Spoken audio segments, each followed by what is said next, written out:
আসসালামু আলাইকুম বন্ধুরা। আশা করি সবাই ভালো আছেন। তো অনেকদিন পরে আবারও একটি ভিডিও নিয়ে আসলাম। আজকে ভিডিওটি হচ্ছে যে আমরা আজকে যাব কাঁচা বাজার করতে। তো এই জন্য বের হলাম বাসা থেকে। তো দেখি কি কি কাঁচা বাজার করা যায়। তো এই জন্য যাচ্ছিলাম।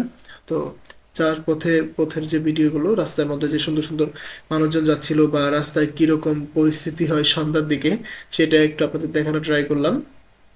আমার ক্যামেরাম্যান ভিডিও করতেছিলেন আর আমি সেটা দেখানোর ট্রাই করতেছি। তো এখন যে দেশের পরিস্থিতি হয়ে যাচ্ছে যে ভ্যাট বাড়তি হয়ে যাচ্ছে বা ভাতি করে দিছে, দেন আরও যে এগুলো সমস্যা হয়ে যাচ্ছে। আসলে এখন কি বলবো আর কি করব, কিছুই বুঝতেছি না। আসলে দেশের যে পরিস্থিতি, এটা নিয়ে কথা বললেও অনেক কিছু বলা যায়। তো থাক, ওগুলো আর না বলি। মানুষের জীবন যেভাবে চলতেছে চলতে থাক, এগুলো আমরা বললেও কিছু পরিবর্তন হবে না, না বললেও কিছু পরিবর্তন হবে না। তো আমি কাঁচা বাজারের দিকে যাচ্ছিলাম। তো এই তো আমরা অলমোস্ট চলে আসছি। তো প্রথমেই আমরা ঢোকার সাথে সাথে দেখতে পেলাম যে অনেকগুলো এখানে লেবু, তারপরে পেয়ারা, শসা, টমেটো, এই জাতীয় জিনিসগুলো বিক্রি করতেছেন।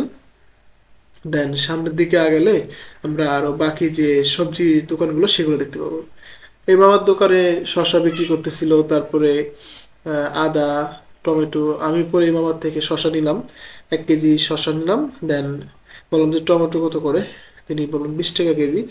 আসলে টমেটোগুলো অতটা ভালো ছিল না জন্য ওখান থেকে নিয়ে নিই। পরে ভাবলাম যে কাঁচা বাজারে একটা জিনিস কি, একই জিনিস একই দামে বিভিন্ন রকম বা বিভিন্ন রকম কোয়ালিটির পাওয়া যায়। আপনি যদি দেখেন, খেয়াল করে, হয়তো 2 টাকা 5 টাকা কম বেশি বিক্রি করে।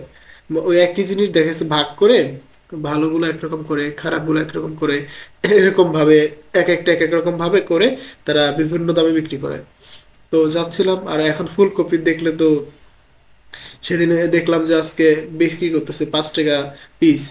এখানে আসলে আমি মামার কাছে লেবু নিতে। তো এর আগে লেবু নিছিলাম, লেবুর রসগুলো একদমই ভালো ছিল না। বললাম যে মামু, লেবুর তো রস হচ্ছে না। তো বলতেছে আপনি আজকে লেবুগুলো কেটে নেন, আমার কাছে চাকু আছে, আমি কেটে দিচ্ছি, দেখেন আপনি লেবুতে রস পান কিনা, না বলে নেবেন না। পরে বললাম যে ঠিক আছে, কাটা লাগবে না, দেন। তো বাসায় আসার পরে দেখলাম যে হ্যাঁ, মোটামুটি আছে, আগেরটার থেকে মোটামুটি ভালো আছে, রস আছে। তো এখানে বাজারের ভিতর দিকে যাচ্ছিলাম, আর আমার হাত তো একদম ভরে গেছিল বাজারে নিয়ে। তো আমি বাসার সময়, বাসায় থেকে আসার সময় বলছিলাম যে আমার একটা ব্যাগ নিয়ে যাওয়া উচিত ছিল, কারণ ব্যাগ ছাড়া ওই শুধু শুধু পলিথিনে করে সবজি নেওয়া খুবই টাফ হয়ে যায়। তো ব্যাগটা নেয় নাই। তো আমরা এদিকে যাচ্ছিলাম মুরগির দোকানে, যেহেতু ভাবলাম যে একটু মুরগি খাওয়া যাক। গরু গোস্ত খাওয়া হয় অনেকেই, কিন্তু মুরগিটা হচ্ছে কি, মাঝে মধ্যে ওই যে একদিন মোমো বানানো হবে, তো চিকেন মোমো, তারপরে আরো কিছু বানানোর জন্য। তো এই চিকেনটা হলো ভালো হয়, কারণ এটা অনেক সহজেই করা যায়, সবকিছু করা যায়, এই জন্য এটা নেওয়া হলো। দেন এখানে যে কিভাবে তারা মুরগিগুলো রাখছে সেটা দেখাচ্ছে, ব্রয়লার, তারপরে সোনালী, কক, একসাথে সব মুরগি রাখছে। তো একসাথে সবই আছে। তো বললাম মামা, ব্যবসা বাণিজ্য কি অবস্থা? বলতেছে বাবা, আগের মতো আর ব্যবসা বাণিজ্য নয়, খুবই অবস্থা খারাপ, বিক্রি হয় না, যাই হয় খুবই কষ্টসাধ্য জীবন পার পার করতেছি। তো গল্প করলাম, গল্প করে ওনার থেকে মুরগিগুলো একদম সুন্দর করে কেটে পিস পিস করেও দিছে। যে যেহেতু ফ্রি টাইম, পরে উনি কেটে কেটে দিল, বললাম আচ্ছা ঠিক আছে, আপনি কেটে কেটে পিস করে দেন। দেন আমরা বাজার থেকে বের হয়ে রাস্তার যে রাতের সৌন্দর্যটা সেটা দেখানোর ট্রাই করতেছি আপনাদের। তো যাচ্ছিলাম, যার পরে ভাবলাম যে যেহেতু বাজার করতে আসলাম, কিছু খাবো না সেটা তো হয় না। তো এখানেই রাস্তার পাশেই রাজশাহী সুন্দরবন কুরিয়ার সার্ভিসের পাশ দিয়ে একটা, এখানে এক মামা পুরি আর বট বেচে। তো আমার কাছে এটা ভালো লাগে, পুরীর সাথে বটটা, বট আমি অনেক পছন্দ করি যদি রাধাটা ভালো হয়। তো এই মামার কাছে গেলাম। তো উনিও আমাকে দিল, পুরিটা ভালো ছিল বেশ, কিন্তু বটটা আমার কাছে একদমই ভালো লাগেনি।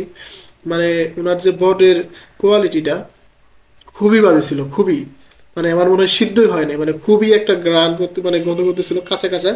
আমি এটা কিনে খেতে পারিনি, ফার্স্ট টাইম ট্রাই করতেছিলাম, এই জন্য অবস্থা।